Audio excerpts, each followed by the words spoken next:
If you want to trap your opponent's queen early in the game, then there are two ways of doing it. And the first one is that you deflect this king, which is the queen's only defender, away from her. And the second idea is that you somehow try to get your opponent's queen out in the game so that your pieces can lay a good trap against her. So based on these two ideas, today I'm gonna show you 8 different queen traps that you can play in your games when playing against beginners or intermediate players in rapid and blitz games. So let's have a look at the first trap. And this queen trap is seen in the England Gambit. So as you all know, the England Gambit starts with d4 and black gambits the pawn by playing e5. This is the England Gambit, and the idea is black is directly challenging the center and asking white to leave the control of the d4 square, as well as black is opening the lines for his dark squared bishop. Now since white is getting a free pawn over here, most of the players don't mind taking this free pawn. So white plays d into e5. And now notice what has happened, that if in future prospect, if my queen wants to capture this queen, then one pawn which was standing on the way has gotten off the file. So one obstacle has been cleared.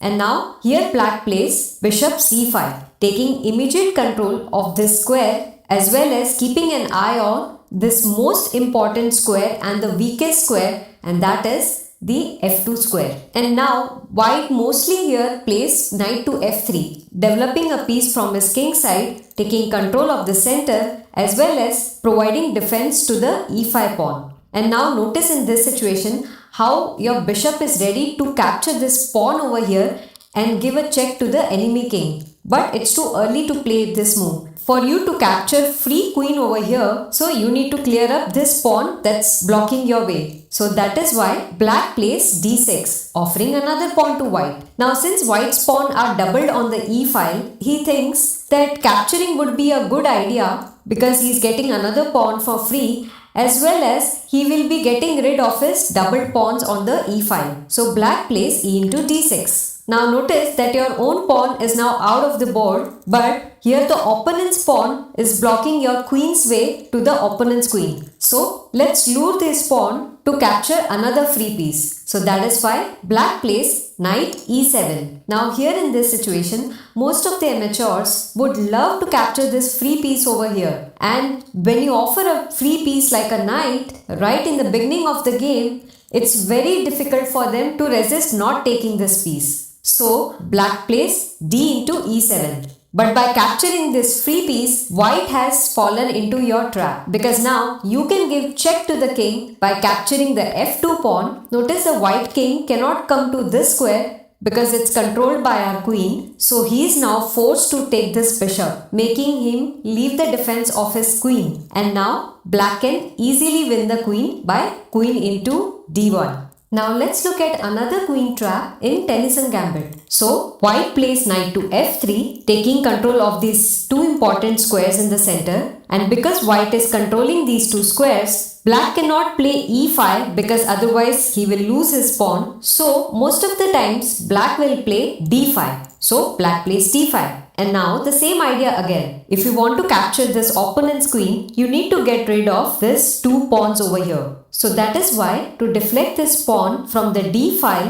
white plays e4. And now we have entered the Tennyson Gambit. And now here for black, it is very tempting to capture this pawn because not only he gets free pawn, but at the same time he wins a tempo by attacking this knight over here. So most of the times black will capture this pawn. So black plays d into e4, attacking this knight over here. And now you will play knight to g5. Attacking this pawn on e4, but most importantly putting pressure on the black's f7 pawn over here. Now majority times black will defend this attacked pawn by a move like knight to f6, because not only it develops a kingside piece but also gives protection to this pawn as well as helps in controlling the center. And now since you have successfully deflected this black pawn from the deep file, now you have to get rid of this pawn of yours. So that is why white plays d3, offering black another free pawn. And because black's pawns are doubled on the e file, he would love to get rid of his e4 pawn over here. So he plays e into d3. And now you have three options of capturing back.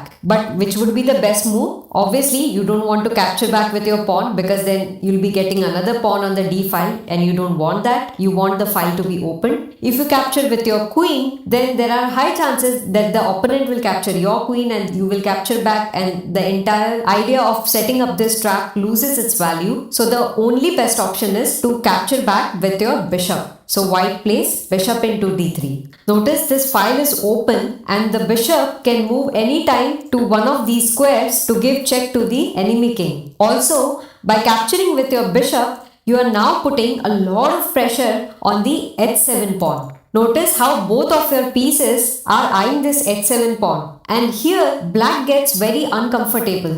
So that is why he plays a normal looking move like h6, attacking this knight over here and asking him to retrieve back. But here now white plays a surprising move, and that is knight into f7, forking black's pieces and threatening to win material. Obviously, black doesn't want to go down in material, so he captures the knight with his king. And now the king has left from his original square and is now no longer defending the black queen. So all you need to do is find a way to give check to the black king so that the bishop gets away from this d file and you are able to capture this enemy queen. So there are two ways of checking. One is this square and other is this square. So which square the bishop should go to? So if the bishop goes to this square, then it reveals a discovered attack to the enemy's queen. So because the opponent doesn't want to lose his queen, he will go back to his original square. So this move will not work. So the best move is bishop g6 check.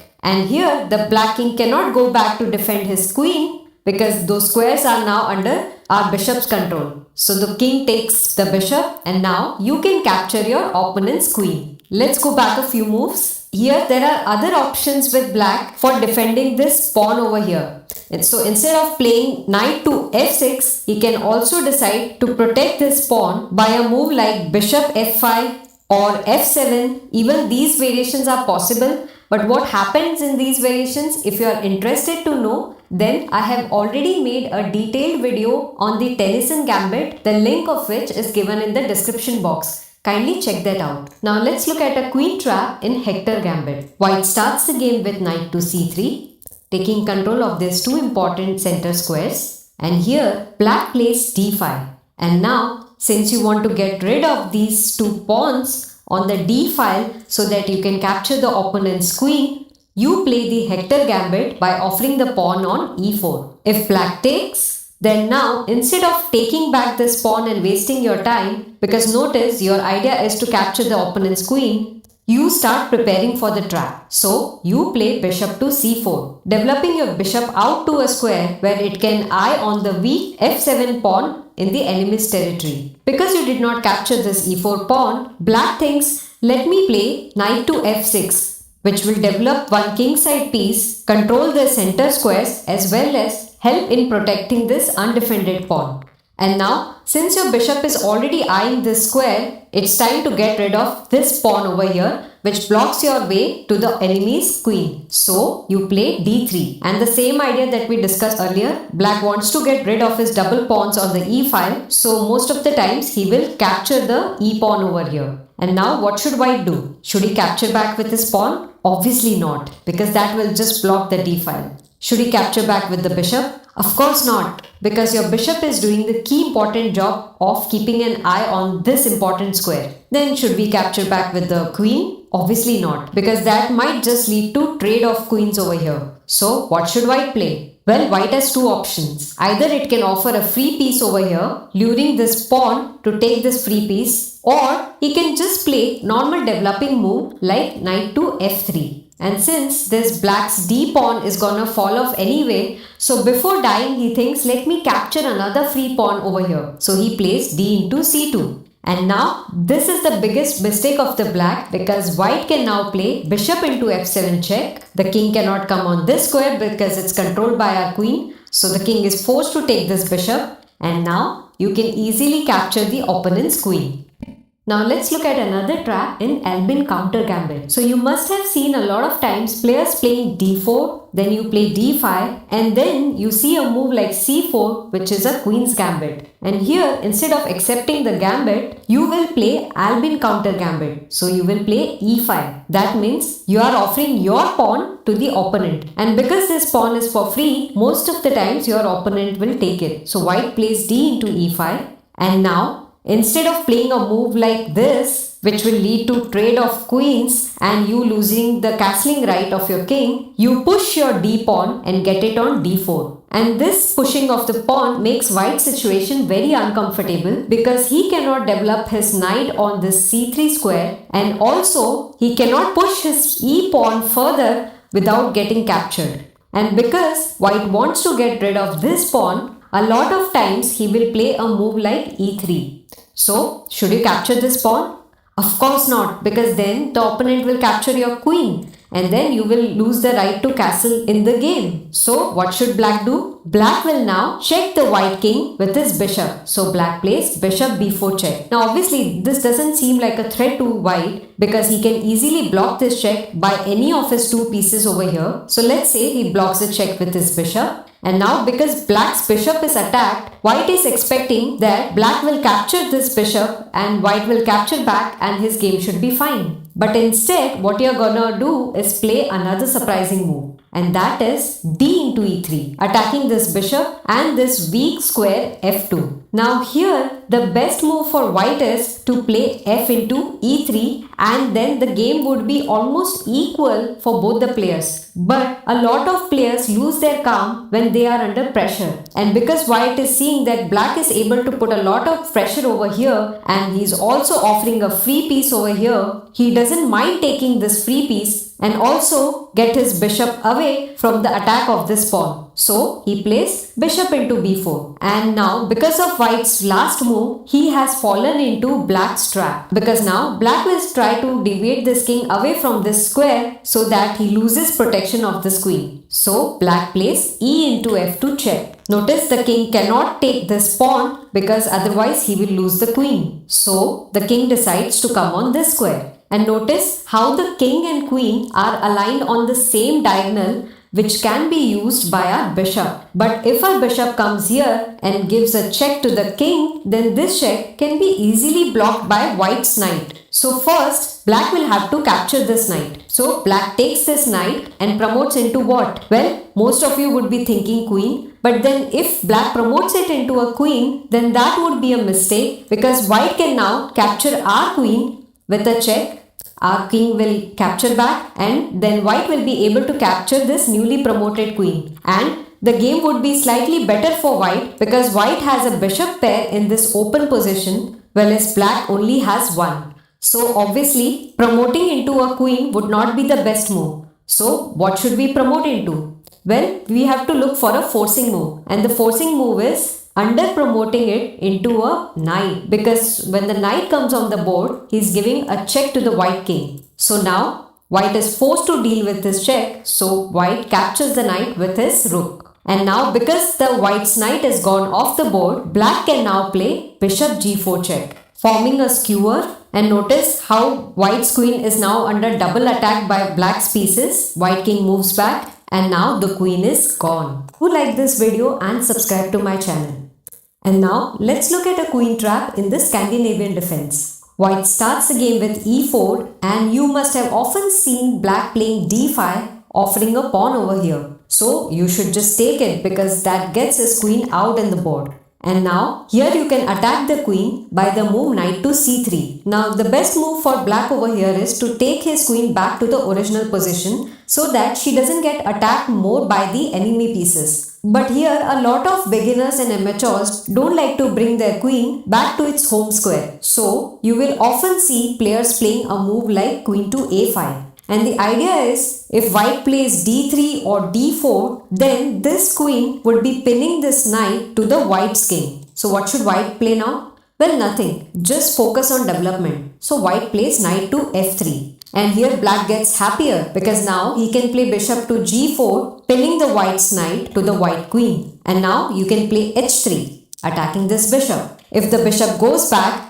then you can also play a move like g4, attacking this bishop again, and notice how you can now fianchetto your own bishop, control this beautiful diagonal over here, and you can also castle on the queen side of the board. Now because black doesn't want to give a very good game to white, so when you play a move like h3, there are high chances that instead of retrieving its bishop back over here, black will just capture on f3. So what do? You capture back with your queen. And now your queen is attacking this weak pawn over here and thereby threatening to capture this trapped rook in the next couple of moves. Obviously, black cannot let that happen. So he blocks the queen's attack by playing a move like knight to c6. And now white plays bishop b5, forking this knight to the black king. Now the knight is double attacked by white's pieces. So black plays queen b6 to add defense to this knight. Now two of black's pieces are defending this knight and two of white's pieces are attacking this knight.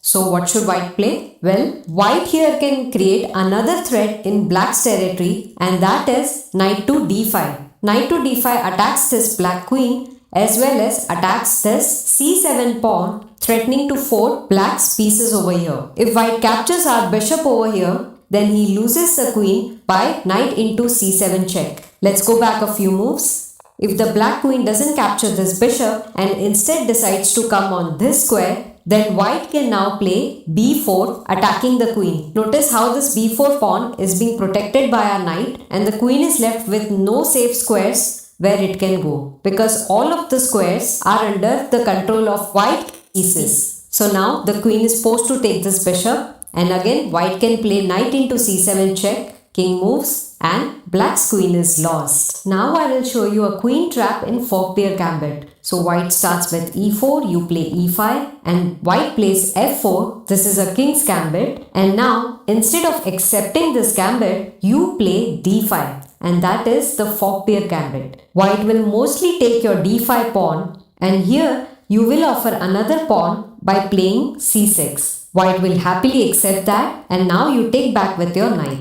Now white has the option of taking this pawn, but if he does so, then in the next move, the black's queen will come to this square, giving a check to the white's king. White will either have to block with g3, weakening his king side further, or he will have to move his king to this square, which will lead to loss of his castling rights. So because he doesn't want to deal with this queen check, white now plays knight to f3, controlling this square as well as double attacking this e5 pawn. And now black plays e4, attacking the knight, and now white plays knight to e5, centralizing his knight and attacking this knight over here. And now black will play bishop to c5. The idea is to keep an eye on this weak f2 square. And now white here will happily play bishop to b5, double attacking this knight over here and pinning this knight to the black's king. Now ideally here he is expecting black to play a move like bishop to d7 so that it can unpin this knight and also add one more defense to this knight. But rather what you will play now is knight to f6. Now here white will think you have just overlooked the entire situation and has forgotten to protect your knight one more time, because it's attacked 2 times by the white's pieces and it's protected only once by your army. So he will think you have made a horrible mistake, so he would not mind capturing this knight over here. So he plays knight into c6, you play b into c6, and now he plays bishop into c6 check, forking your king and the rook, and now you play bishop d7, and white now happily captures the a8 rook and thinks that he's gonna be winning this game easily because he's up in material. But here black surprises white with the move bishop to g4. Notice this bishop is protected by black's knight and this bishop is now attacking the trapped queen over here.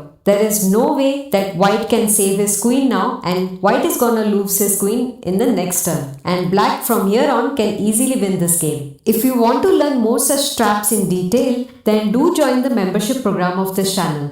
Let me show you a queen trap in the Firovich gambit. So the game starts with d4, black plays knight to f6, white plays c4, and now black plays e5, luring white's pawn to take on the black's e5 pawn. White takes, and now the knight moves to e4 square. And now here we have a couple of options that white can play. White can either play f3, attacking this knight over here, or it can play a3, to prevent black's bishop coming on this b4 square to check the white's king. So let's look at the first variation, and that is a3. So here, since we want to capture white's queen, we will play a move which gets this queen out in the center of the board. And that move is b6. By playing b6, we are enticing white's queen to come on the d5 square and fork our pieces. White obviously plays queen d5, and now here black plays a blunder looking move, and that is bishop to b7. Obviously the white queen will take it, and now black plays knight to c6. The idea is that we are closing this file for the white queen to escape, as well as now this knight over here is controlling these two squares. Now obviously white over here is sensing something fishy and he doesn't want to take a risk, and that is why he gets his queen out of this place by playing queen to a6. In this situation, white's queen has safe access to this square, to this square and to this square. And now black starts to lay his trap and starts to take away these squares from the white's queen. So black plays knight to c5. So now out of these three squares, the access to both these squares are gone because our knight is controlling these two squares. And also the knight is attacking this queen. So the only square where the queen can now go to is the b5 square. So the queen moves to b5. And now white plays a6, attacking the queen one more time. And believe it or not, the queen is right now trapped. The queen cannot go to these two squares as they are under the control of white's knight. It cannot go to these two squares as well because these two squares are controlled by white's c6 knight. So the queen is trapped and now it is forced to take on c6 and you play d into c6, winning the whole queen. Now let's go back a few moves. So what if instead of a3, white would have played a normal developing move like knight to f3? So what change does this move make? Well, this particular square will now be accessible to the white's queen in the trap that we are setting up. So how do we take control of this square? Let's see. So as usual, we will first start setting up the trap by playing a move like b6, inviting the white queen to come on this square and fork our pieces. So the white queen comes on this square and now we play bishop to b7, sacrificing our bishop, queen takes, and now we develop our other knight. And now the queen tries to run back to its home by playing queen a6, and here is the critical moment now, because unlike earlier, if we play the move knight to c5 over here attacking the queen, then the queen has access to this a3 square and we don't want the opponent's queen to run to her home and get safe. So that is why here first we will play bishop b4 check. White will block the check with his bishop and now we will attack the queen with knight c5. Notice the queen doesn't have access to this square as it is controlled by our bishop. Queen is not safe on these squares as well because it's controlled by a knight, and this square is also not under her control. So she's forced to come to the b5 square, and now here before playing a6 we have to make sure that we don't lose our bishop for free. So first we will exchange. So bishop into d2 check, knight into d2, and now a6. Notice the queen doesn't have access to any of these squares. All of these squares are under black's control and now this lady is gone. Now let's go back a few moves and let's see another variation in which white plays f3 and attacks our knight. So white plays f3. And here black can play bishop b4 check. Obviously white will block this check with his bishop, and here instead of focusing on taking this bishop over here, black will give another check from another side of the board, and that is queen h4 check. White is forced to block this check with g3, and here black takes the pawn with his knight, and if white takes back, then queen into g3 is a checkmate. Let's go back a few moves. So after black takes this pawn, here if white decides to take away this bishop over here, then knight e4 would again checkmate white's game. So in short, if white decides to play f3, it's a horrible move for his game. Now let me show you the last queen trap, and that comes in the Budapest Gambit. So the opening moves are similar to what we saw in the last trap. So the move starts with d4, black plays knight f6, white plays c4, and here black offers a free pawn at e5, white takes, Black moves the knight to e4 square, white plays a3 to avoid bishop b4 check, and here black plays d6 and offers white another pawn for free. White takes, and now black takes back with his bishop. Notice how this bishop is ready to give check to the white king at any of these squares, creating a discovered attack on white's queen. And now here white plays a normal developing move like knight to f3, and now is the time to start our attack. So black plays knight into f2, forking white's pieces. White doesn't want to lose material, so the king takes the knight, and now bishop g3 check. Doesn't matter how white captures, whether by his pawn or by his king, because white is gonna lose the queen. Time for the question of the day. Here it is white's turn to move, and you have to let me know in the comments box as to what move white should play. Should he play bishop c4 check, or should he play bishop g6 check? Which would be the correct move for white? Let me know your answers in the comments box, and I'll see you in the next video. Until then, keep learning, keep practicing.